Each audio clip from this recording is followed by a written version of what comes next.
Bien. Alors, comment d'abord ne pas vous dire à tous le très grand plaisir que j'ai à être ici et d'avoir participé à ces journées. D'abord, bien sûr, vous vous en doutez, tout simplement pour le sujet. Ce sont des matières que j'ai labourées longuement et de manière diverse, plus ou moins approfondie. Je suis moins spécialiste des incapacités que certains ici présents, mais c'est tout un le droit. Et puis aussi heureux pour tout ce bel entourage qui a été présent pendant ces jours et auxquels je ne suis bien sûr pas insensible.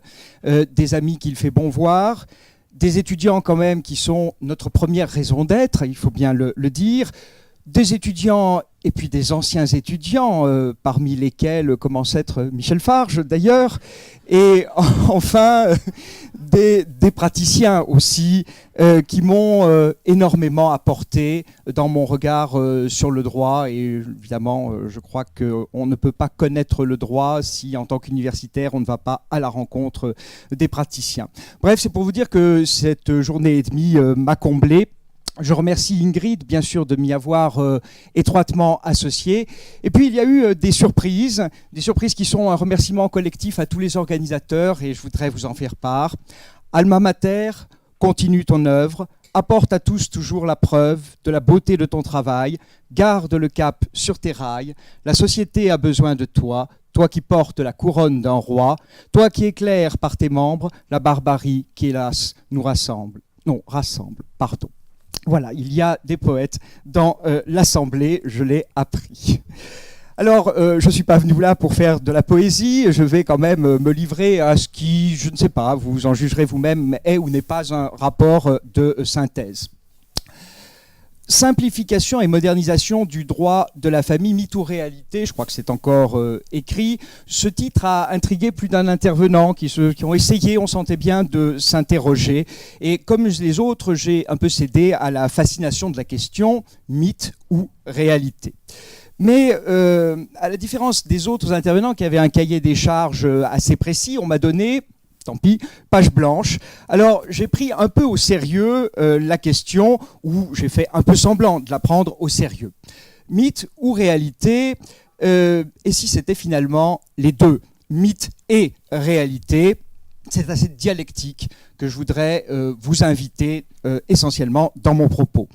Le mythe, c'est plutôt, on l'a vu, pour la conscience collective, peut-être même la bonne conscience, on verra. La réalité, on l'a bien senti, elle est pour la vie des familles, elle est aussi pour les praticiens, à longue échelle peut-être aussi pour l'évolution de nos sociétés. Ça, c'est toujours plus délicat. Il faudrait peut-être se tourner vers les historiens pour avoir un long fleuve. Donc mythe ou réalité, il est d'usage de définir, bien sûr, dans les introductions. Le mythe, ce qu'il faut retenir, et quelqu'un l'a évoqué, c'est surtout le côté récit relatant des faits imaginaires. C'est une définition. Ou une autre prend représentation traditionnelle, idéalisée et parfois fausse. Vous voyez qu'on se met un peu sur la voie de ce qu'on a entendu de ci, de là. Le trait commun, c'est finalement qu'il y a une latitude prise avec la réalité, une sorte d'idéalisation. La réalité, elle existe, mais le problème, c'est qu'il est bien difficile de la connaître dans son ensemble et avec exactitude. Le plus souvent, chacun d'entre nous n'en connaît qu'une partie, d'où la nécessité de se rassembler, de se réunir pour avoir une vision la plus large possible. C'est l'objectif de ces colloques, et je crois qu'on l'a bien senti, c'est la nécessité de plusieurs voix. Alors, simplement, j'ai appliqué cette grille de lecture, en quelque sorte, cette dialectique mythe et réalité à nos deux objets, la simplification et la modernisation. Comme aurait dit le doyen Carbonnier, et je le dis en clin d'œil à quelqu'un qui a dû partir, jocandi causa, c'est-à-dire pour m'amuser, pour voir ce que cela donnait. On verra. Au passage, je me suis quand même aperçu qu'il fallait peut-être mettre des pluriels. Donc c'est plutôt mythe au pluriel et réalité. On verra qu'il n'y a pas qu'un seul mythe et sans doute pas qu'une réalité non plus. Alors d'abord, mythe et réalité de la simplification. 3 niveaux possibles de simplification, me semble-t-il, ont été rencontrés à travers notre promenade. La simplification des textes eux-mêmes, la simplification de la législation en tant qu'écrit, c'est pas autre chose que de la légistique formelle. On a vu aussi qu'on tente quand même de simplifier le fond du droit, la substance. Et il y a aussi la simplification des procédures. Vincent Egea y a fait allusion, le fond du droit, la procédure. Bien sûr, tout cela n'est peut-être pas toujours simple à différencier, mais c'est peut-être pas non plus toujours la même chose. Reprenons ces 3 éléments de ce mythe et réalité de la simplification. Simplification légistique. En législation, la simplicité, c'est bien une vertu qui doit être recherchée par le législateur. Du moins, c'est une obligation de méthode si l'on croit que les textes ne sont que des outils pour atteindre le droit qui est par-delà les textes. Et dans ce sens, évidemment, la simplification des textes vise des gains. Gains de clarté, gains de cohérence, plus grande facilité pour trouver des textes, fonder des qualifications, etc. Autrement dit, la simplification, c'est un progrès légistique. 2 remarques. Il y a certainement place en droit de la famille pour cet objectif. Je ne vais pas redétailler, on l'a assez largement entendu, que ce soit sur un mode anecdotique pour plaisanter sur le nom des juges dans le Code civil, ou que ce soit sur diverses imperfections du législateur. Il y a maint champ, finalement, où la clarté pourrait progresser. 2e remarque, l'accès à la simplicité souvent demande une grande discipline. La simplicité repose sur la connaissance du problème, donc l'analyse, sur des temps de décantation, sur l'expérience. Et dans nos domaines, la simplicité est rarement innée et spontanée. Il faut s'en méfier. Le législateur est mal inspiré de faire des lois trop rapides, de faire des lois sur le champ, en quelque sorte. Et pourtant, c'est parfois un peu ce à quoi on a assisté. Le divorce, je crois, sans juge, le divorce par consentement mutuel sans juge, en est une expérience faite en quelques mois à peine, même si ça a été historiquement un serpent de mer. Alors une question impertinente, un peu, les conditions sont-elles finalement aujourd'hui réunies dans notre législation pour aboutir à cette simplicité? Très souvent, la législation relève d'une fabrique collective. Et le législateur ne prend peut-être pas toujours assez au sérieux cet élément essentiel de la fabrique du droit. C'est du moins ce qu'il en ressort si l'on en croit quelques spécialistes de la légistique. Voilà le constat pessimiste d'une spécialiste de la question. Les lois de simplification sont devenues des producteurs de complexité. La réglementation est une question politique plus que juridique. La qualité, de la réglementation est une question politique plus que juridique. Pour les acteurs politiques, la simplification du droit n'a jamais été un objectif prioritaire. C'est un triste constat, hélas.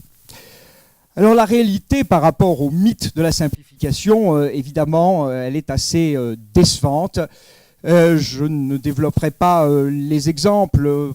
On a vu sans doute que la rédaction de l'article 267 et de l'article 1116 en matière de pouvoir du juge, en matière de liquidation, ne brillait pas par sa clarté. On a vu aussi, grâce à Maître Benoît, que les questions de tarification n'étaient peut-être pas des plus simples. Hier, une intervention s'intitulait carrément « Complexité de la détermination du régime de certains actes ». Donc, à propos du décret de 2008, bon, j'en passe, je ne vais pas tout citer. Mais on a bien compris que la réalité, elle se situait du côté du slogan politique. La raison de l'échec de l'objectif de simplification a été perçue, je crois, dès la première intervention de Stéphane Géry-Vernière. Formule incantatoire, pouvoir magique, on pourrait ajouter d'autres qualifications, alibi, etc. Bref, il est clair que le titre d'une loi est un manifeste politique et qu'il existe des stratégies d'affichage. Nous voilà donc déniaisés, si besoin était d'ailleurs, puisqu'on nous a dit « personne n'est dupe ». Personne n'est dupe, si ce n'est qu'on veut parfois jouer la fausse surprise pour des questions de pur effet rhétorique. Donc, le titre d'une loi, cette simplification, c'est un affichage, et je crois que le législateur en est pleinement conscient. C'est une technique, parmi d'autres d'ailleurs, pour parvenir à ses fins, pour parvenir au vote d'une législation, pas nécessairement pour convaincre des juristes. Je crois qu'on l'a aperçu un peu à propos du divorce sans juge, qui a fait l'objet quand même d'une procédure un peu à marche forcée, et où l'idée de simplification n'est certainement pas le maître mot de ce qui a été fait. Deuxième élément du mythe de simplification, la simplification substantielle. Il s'agirait ici de simplifier les normes substantielles du droit de la famille, d'avoir un droit de la famille plus simple, plus évident.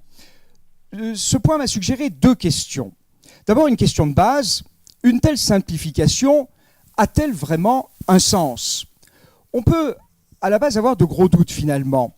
Parce que le droit de la famille, on le sait depuis longtemps, et notamment à travers cette formule de Jean Carbonnier, quid leges sine moribus, quid mores sine legibus, c'est-à-dire c'est un jeu de ping-pong entre des textes d'un côté et finalement des situations de fait de l'autre. Donc autrement dit, il y a un jeu de miroir qui fait que la législation ne peut pas édicter des normes qui ne soient pas en adaptation avec la sociologie.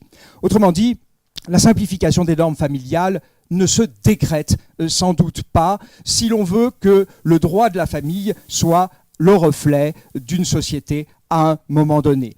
Or, dans nos sociétés où les mœurs sont plurales, où l'internationalisation s'est développée, où on assiste à des très fréquents mouvements de personnes, où il y a des avancées technologiques rapides, est-on dans une famille qui est simple? Je pense que nos sociétés étant de plus en plus complexes, évidemment, la famille est de plus en plus complexe, variée, plurale qu'avant. Et il serait sans doute naïf de croire que les normes familiales vont être simplifiées par décret ou par législation.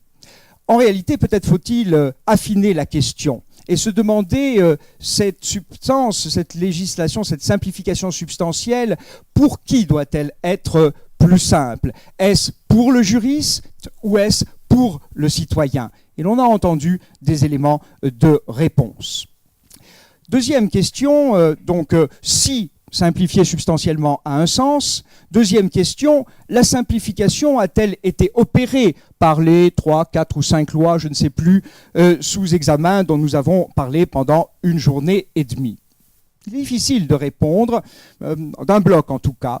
Peut-être, le divorce, c'est finalement plus de la simplification, on le verra, procédurale peut-être, mais cela touche évidemment aussi à la substance. L'habilitation familiale, c'est une procédure supplémentaire dans le paysage, ce qui n'est certainement pas en soi une simplification, mais on a bien entendu tout à l'heure tout de même que tout le monde était d'accord pour dire qu'il y avait une forme de simplification. Et donc il faut quand même entendre ce signal. Et c'était un peu le même message pour l'administration légale du mineur, dans lequel on a souligné finalement des phénomènes de vase communicants. La simplification pour les uns, le parent isolé, et l'alourdissement pour les autres, la dualité d'administrateurs légaux. Donc certains actes allégés, d'autres alourdis. On voit qu'il est difficile de faire un bilan global. Il y a des points, me semble-t-il, alors sauf à penser que notre droit de la famille est encombré de branches mortes, de superflus, mais il n'y a pas de gain évidemment massif que l'on peut faire, mais il y a des domaines que l'on peut cibler. On a entendu tout à l'heure, par exemple, à peu de frais, avec une grosse réflexion, mais l'état civil, sans doute, et la publicité pourraient être des domaines sur lesquels il y aurait des espaces de simplification et de progrès.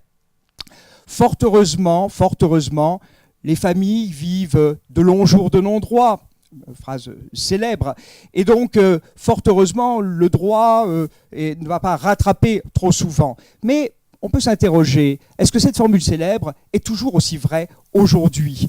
On sait bien que l'idée d'anticipation que l'on a entendue cet après-midi, conjuguée d'ailleurs avec le papy-boom, eh bien, ces idées conduisent peut-être à davantage s'intéresser au droit, au moins à certains moments de difficulté dans la vie familiale, par exemple lorsqu'on anticipe la vulnérabilité qui vient du grand âge. C'est-à-dire que ces longs jours de non-droit, peut-être faut-il aujourd'hui quand même davantage vivre avec le droit et penser avec cet avenir de ces jours de droit. Autrement dit, là, une conclusion, peut-être un peu grossière, peut-être un peu provisoire, c'est que cette simplification substantielle, elle n'est sans doute pas pour le juriste. Le juriste, et je pense que les étudiants le savent, ils ont à acquérir de plus en plus de droits, de plus en plus compliqués finalement. Mais peut-être que la simplification est pour certaines situations, certains citoyens, peut-être les situations les plus courantes, les plus banales. Troisième point de la simplification procédurale. Donc c'est la déclinaison procédurale finalement du mythe du progrès du droit. Alors il y a plusieurs déclinaisons possibles. Disparition de procédures inutiles, harmonisation entre procédures, rationalisation de l'offre des actions, ça peut être un premier bloc. Vous avez aussi peut-être une deuxième direction, l'allègement des recevabilités, la libéralisation des modes de preuve, des conditions de fond, qui conduisent finalement, globalement, à un accès plus facile au juge. Et puis vous avez peut-être un troisième sens de cette simplification procédurale, un sens encore plus large qui ne concernerait pas que les actions en justice. On peut admettre que l'allègement des formalités dans tout processus juridique constitue aussi une simplification procédurale, lato sensu. On est, je crois, ici, dans cette simplification, au cœur des soi-disant simplifications que le législateur récent a voulu opérer. Et on sent bien que ces réformes sont d'abord des simplifications d'ordre judiciaire. Si elles ne touchent les institutions familiales, ce n'est finalement que par contre-coup, parce que la procédure et le fond sont seulement artificiellement divisibles. On sait bien que lorsqu'on touche au divorce, immanquablement, le mariage en est aussi affecté. Et l'on a fait un peu la même remarque sur le terrain de l'administration légale des biens du mineur. Tout ça est tout un, donc il y a un artifice un peu à dissocier les deux.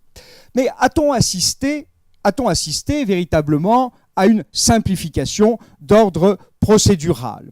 Alors, on a entendu un peu tout dans certains domaines. En matière de mineurs, on nous a parlé de simplification imparfaite ou des ambiguïtés de la simplification. Si l'on regarde avec un peu plus de détails, que voit-on? On voit d'abord peut-être ce qu'il n'y a pas. C'est toujours parfois plus facile de voir le négatif. Loin d'y y avoir une disparition des procédures ou des procédures inutiles, c'est plutôt d'abord à une multiplication des procédures que l'on assiste. Création d'une nouvelle procédure de divorce, enfin procédure entre guillemets, puisqu'il n'y a pas de juge, un processus de divorce, puisque le divorce par consentement mutuel judiciaire demeure lorsqu'il y a des majeurs protégés ou lorsqu'il va y avoir demande du mineur. Création aussi de la procédure d'habilitation familiale qui ne fait disparaître aucune procédure antérieure. Dédoublement, peut-on dire même, de la procédure de divorce selon que le juge est ou non chargé de liquider le régime matrimonial.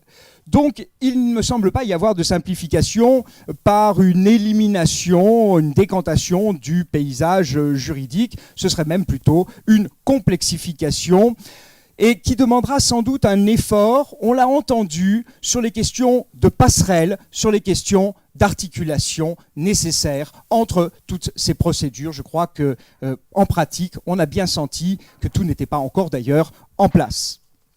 Ça, c'est ce qu'il n'y a pas. Mais heureusement, il y a aussi du positif. Ce qu'il y a, eh bien, on l'a entendu aussi très fortement. Il y a une simplification par l'instauration de ce que j'ai appelé la subsidiarité systématique du juge, voire parfois sa suppression dans le divorce essentiellement. Mais en réalité, et j'y reviendrai parce que pour moi c'est plus une modernisation, en réalité c'est une réorientation de la justice familiale. Il me semble difficile de mettre quelque chose d'aussi fondamental, d'aussi essentiel sous la bannière de simplification. Alors en conclusion, sur cette dialectique entre le mythe de la simplification et la réalité, oui, je crois que la simplification est bien un mythe.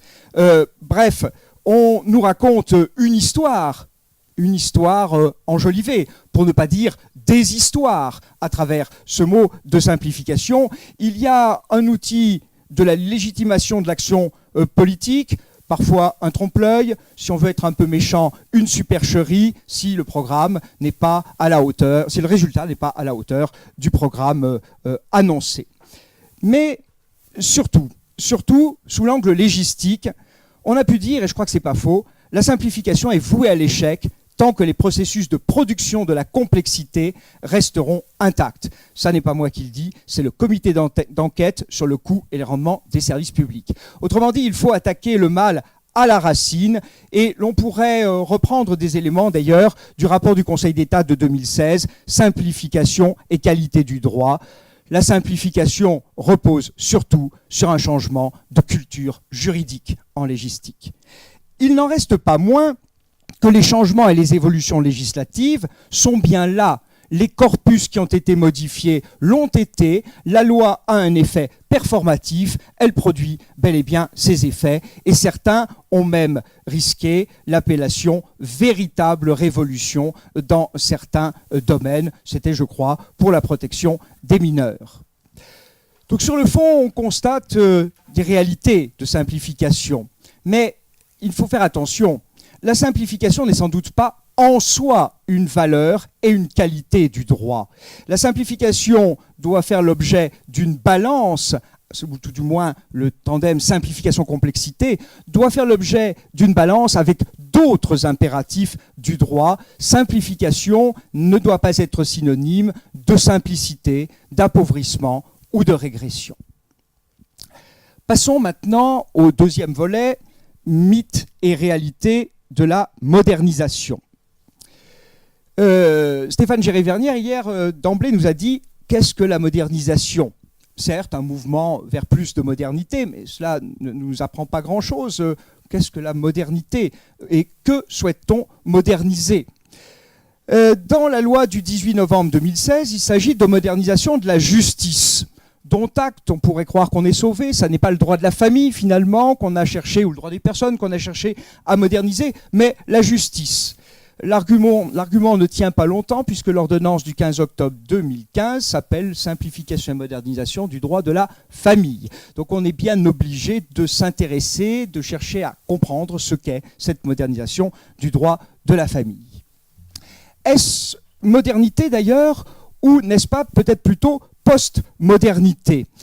L'idée a été évoquée par d'autres, je ne serai pas un spécialiste de la post-modernité, mais nos lois récentes reposent sur des postulats qui reflètent assez bien notre époque, et deux marqueurs m'ont semblé particulièrement importants, et ces deux marqueurs renvoient à la post-modernité. Le temps et l'approche managériale. Le temps d'abord. Quels seraient les mythes d'un temps juridique tels qu'ils transparaissent, un temps juridique moderne ou postmoderne, tels qu'ils transparaissent à travers nos législations? Peut-être la rapidité. M. Egea nous a parlé plusieurs fois de cette accélération, de cette rapidité, cette abréviation, réduction des délais. La rapidité d'un côté peut-être, et puis aussi la liquidité ou la fluidité. On aime l'instabilité dans notre droit, mais on va voir que c'est peut-être pas sans ambiguïté. Donc je crois qu'il y a d'abord un mythe de la rapidité. Le fantasme d'une réalisation instantanée du droit, on gommerait les espaces de réalisation, il n'y aurait plus de fossé entre la volonté et les actes, sitôt dit, sitôt fait. Tel serait le mythe. Quid des réalités? Peut-être deux questions. Une première question, la rapidité constitue-t-elle à tout coup un idéal dans la réalité? En d'autres termes, n'est-il pas des questions du droit de la famille qui nécessiteraient plutôt du temps, une certaine maturation?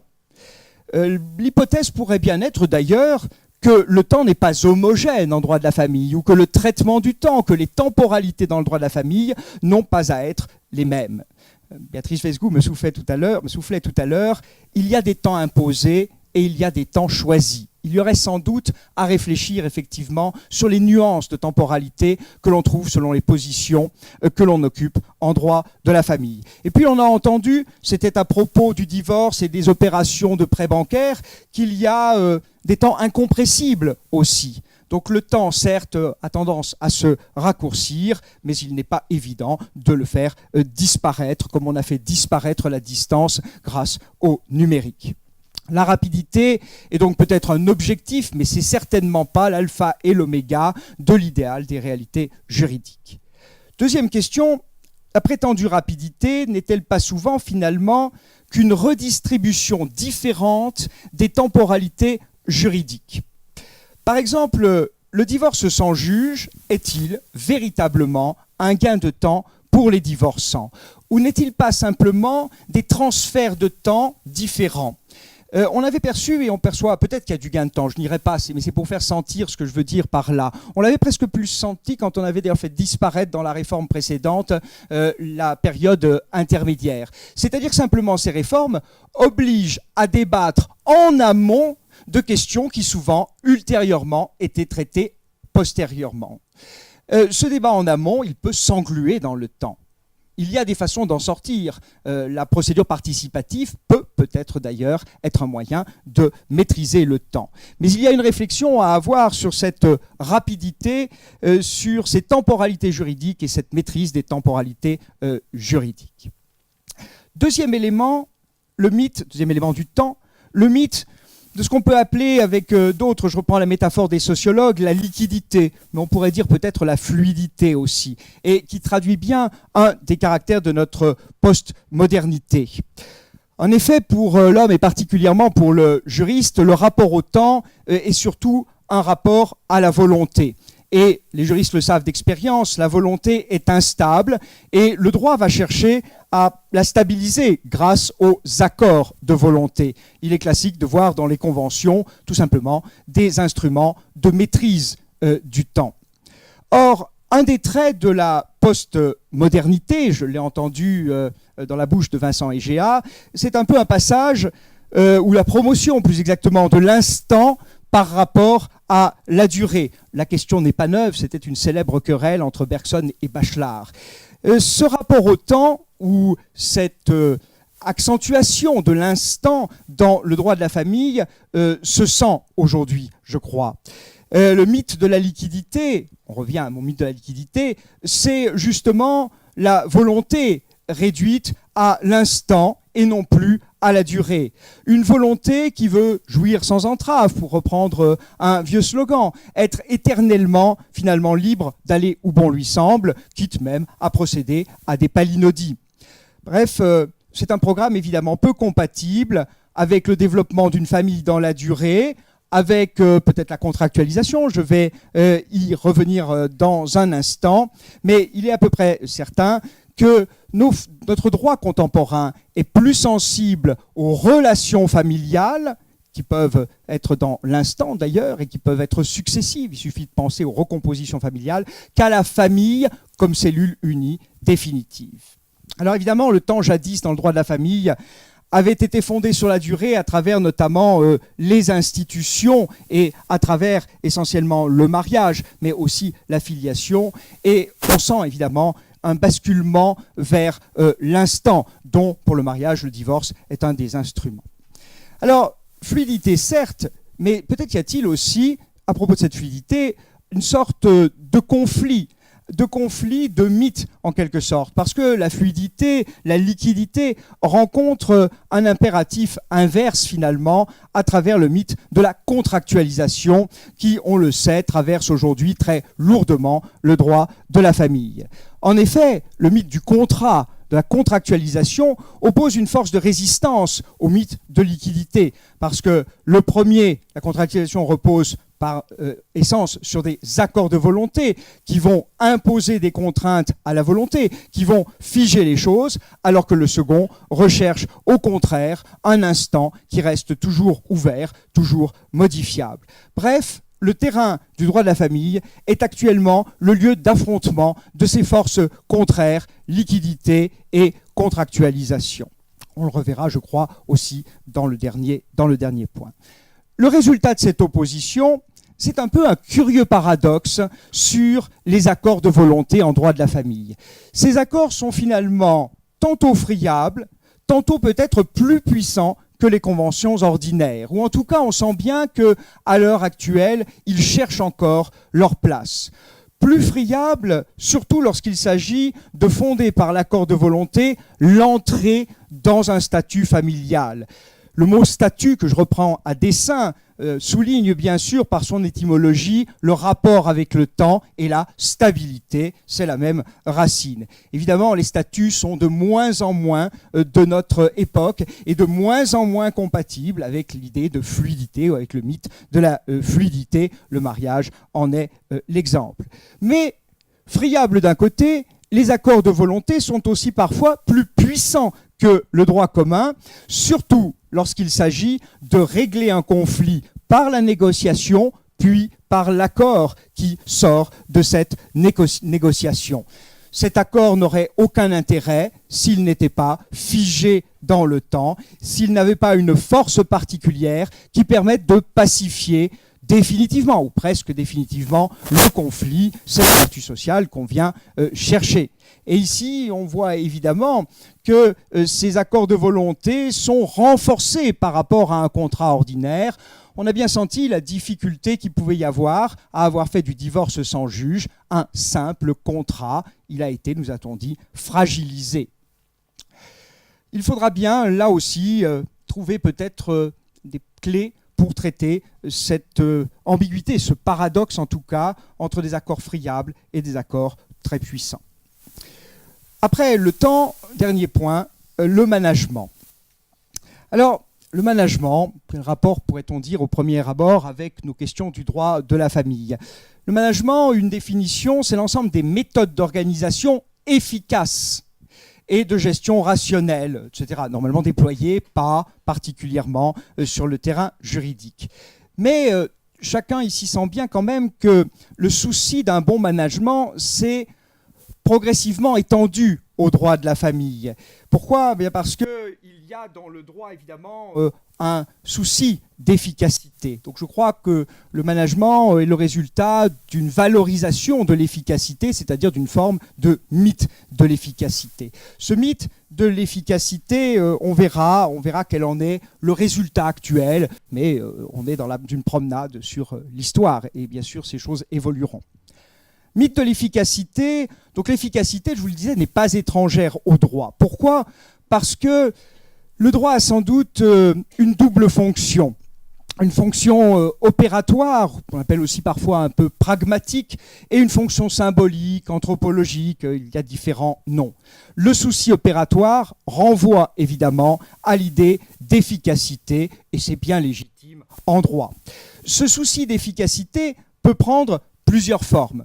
Sans doute une efficacité substantielle, dans laquelle les objectifs civils, équilibre, protection du plus faible, etc., les objectifs civils sont primordiaux. Cette conception intègre non seulement des données quantifiables, mais aussi des données qu'il est totalement impossible de quantifier.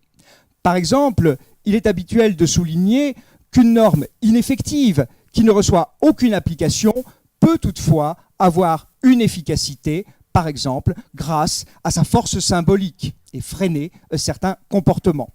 Autre exemple, les avocats, dans les débats sur le divorce récemment, ont souvent fait valoir que la simple présence du juge dans les divorces par consentement mutuel avait un rôle positif et freinait les excès de déséquilibre que l'on pouvait rencontrer dans les forces en présence. Ce sont des exemples de cette efficacité qu'il est très difficile de quantifier, que j'ai appelée efficacité substantielle. Mais l'efficacité peut aussi se mesurer économiquement. On est alors dans une évaluation économique de la justice familiale. C'est le règne de la logique des nombres, d'une managérialisation de la justice, pour reprendre un propos de Loïc Cadiet, bref, de l'analyse économique du droit. Les sociologues ont bien insisté ce matin, j'ai trouvé la formule très pudique, alléger le fardeau des juges. Mais alléger le fardeau des juges, c'était pas faire que les juges aient moins de travail, parce qu'on peut penser que débarrassés de l'administration légale du mineur, ils vont rembarquer d'autres choses, etc. On nous l'a d'ailleurs pas caché. Donc, c'est d'une évaluation économique du droit dont il s'agit. Et cette évaluation économique du droit nous ramène tout simplement à la fonction opératoire du droit, qui, de ce fait, semble avoir en ce moment le vent en poupe, en quelque sorte. L'accent est mis sur l'efficacité du droit comme principe directeur des réformes actuelles. Ce n'est pas en soi condamnable tant qu'un certain équilibre est ménagé entre cet élément de la fonction opératoire et la fonction symbolique du droit de l'autre côté. Donc tout est question d'équilibre ici aussi, comme souvent d'ailleurs en droit. Donc du coup la question devient ce mythe de l'efficacité, jusqu'où doit-il aller? Jusqu'à quel point doit-on le pousser? Alors, bien sûr, en droit de la famille, il faut prendre garde aux équilibres. Je crois que plus que dans d'autres matières, le droit de la famille a une vocation anthropologique et il ne peut pas se réduire à une simple technique de management. D'ailleurs, Paul Ricoeur l'avait bien souligné, à propos de l'acte même de rendre la justice, il dégageait des finalités de longue portée, protection de la paix civile, entretien du lien social, bref, tout ce que l'on met dans la fonction symbolique du droit. Et puis, finalité courte, trancher le litige, qui correspond grosso modo à la fonction opératoire. Bref, il faut être vigilant à ce que la tendance managériale n'emporte pas tout sous son passage. Or, on lit aujourd'hui quand même les prémices de l'idée que certains déséquilibres pourraient peut-être commencer à se manifester. La logique des nombres envahit le discours et la rationalité juridique, écrit un auteur qui poursuit, faisant une charge au passage, « Le droit vaut d'être libéré des passions tristes qui le rongent. Rabelais raillait son byzantinisme, Flaubert haïssait son prosaïsme, Aron regrettait son formalisme. Aujourd'hui, combien s'en détournent parce qu'il n'offre plus de réelle prise avec la réalité.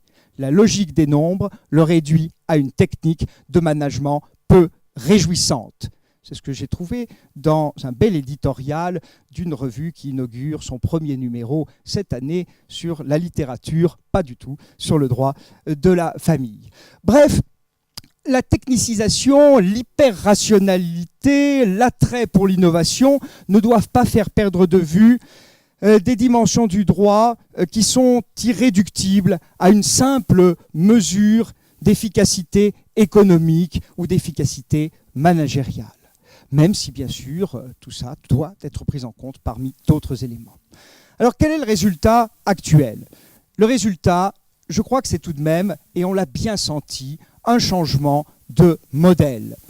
Je me suis amusé à dégager très grossièrement une sorte de schéma qui vaut ce qui vaut en 3 phases en matière de droit de la famille. Mais il me semble qu'on a assisté depuis, on va faire simple, les lois Carbonnier, une 50aine d'années, à 3 éléments de l'histoire.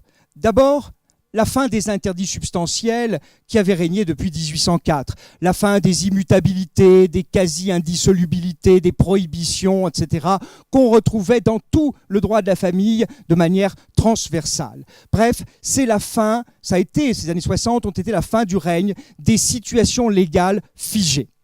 Puis est venue, avec cette fin, deuxième temps, la faveur aux accords sous le contrôle obligatoire du juge. C'était une phase de promotion de la juridiction gracieuse. On remplaçait l'ordre public qui était inscrit dans les textes par un ordre public qui était judiciaire, le contrôle obligatoire du juge. Puis aujourd'hui, eh bien, les accords ne sont soumis plus qu'en cas de contestation ou dans les situations les plus délicates, les plus difficiles. Bref, le juge n'est plus ou ne sera plus qu'un filet de sécurité, souvent a posteriori. C'est une phase de subsidiarité judiciaire. Et là est la vraie nouveauté. Un juge a parlé de révolution douce. Quelqu'un s'est interrogé à juste titre, s'agit-il d'une déjudiciarisation? La question a été posée. Je crois qu'il faut se garder de cette formule trop brutale, en effet, sans nuance. Il me semble qu'il s'agit plutôt d'une nouvelle ère du droit de la famille, d'un changement de modèle judiciaire qui associe subsidiarité du juge et usage des modes alternatifs de règlement des conflits. Je voudrais vous lire un passage d'un spécialiste de procédure civile qui, je crois, retrace bien le mouvement. C'est Loïc Cadiet dans un article récent. Au rebours d'un discours associant les modes alternatifs de règlement des conflits à une entreprise de déjudiciarisation, le parti le pari, point d'interrogation, du droit français est d'articuler modes judiciaires et modes extrajudiciaires, modes amiables et modes juridictionnels, modes anciens et modes nouveaux de règlement des conflits. La manière dont cette articulation est parfois réalisée peut être discutée, ainsi en ce qui concerne le divorce par acte d'avocat en présence d'enfants mineurs, mais le principe général est là. Et le même auteur ajoute un peu plus loin, à certaines conditions et garanties, la justice hors le juge ne cesse pas d'être une justice. Je crois qu'il y a beaucoup à dire, il y aurait beaucoup à dire sur cette justice hors le juge. Qui va en être en charge? On l'a un peu entendu à travers les questionnements sur la responsabilité de l'avocat, du notaire. Peut-être en seront aussi en charge le médiateur. Pourquoi pas un coach, a-t-on évoqué un peu pour rire, mais ça n'est peut-être pas aussi pour rire que ça. Bref, on sent bien que l'on assiste à une inversion du principe.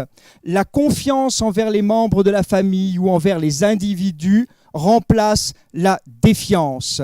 Les situations les plus banales, les plus légères, seront traitées de manière légère. Le contrôle judiciaire s'efface, passe au second plan, seulement pour les hypothèses de conflits subsistants, les situations à risque. On nous a très joliment parlé, évoquant quelqu'un de disparu, du juge mis dans la lumière, puis éclipsé, puis du retour du juge. Je crois que c'est très juste.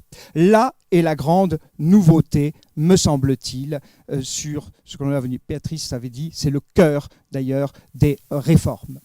Alors, on aperçoit bien les hésitations que peut faire passer ce mouvement de bascule. Hier, on nous a beaucoup parlé, et aujourd'hui aussi, des difficultés de traduction pratique de cette nouveauté. Mais on nous a aussi dit que ces réformes avaient du sens. On l'a dit pour le divorce, on l'a dit pour l'administration légale. Alors je voudrais tout simplement finir sur cette note optimiste. Ces réformes ont, je crois, du sens. J'ai essayé de vous en convaincre, malgré évidemment leurs défauts formels qui ne sont pas minces, hélas. Alors j'ai appris hier soir, dans le off des colloques, c'est comme certains festivals, qu'il y avait une prière des notaires, de tous les praticiens d'ailleurs. Alors l'universitaire que je suis aurait aussi une prière à adresser à nos législateurs. Messieurs, prenez un peu le droit au sérieux. Rousseau écrivait « Pour découvrir les meilleures règles de société qui conviennent aux nations, il faudrait une intelligence supérieure, il faudrait des dieux pour donner des lois aux hommes. Il n'est sans doute pas besoin d'être aussi exigeant. » Je vous remercie.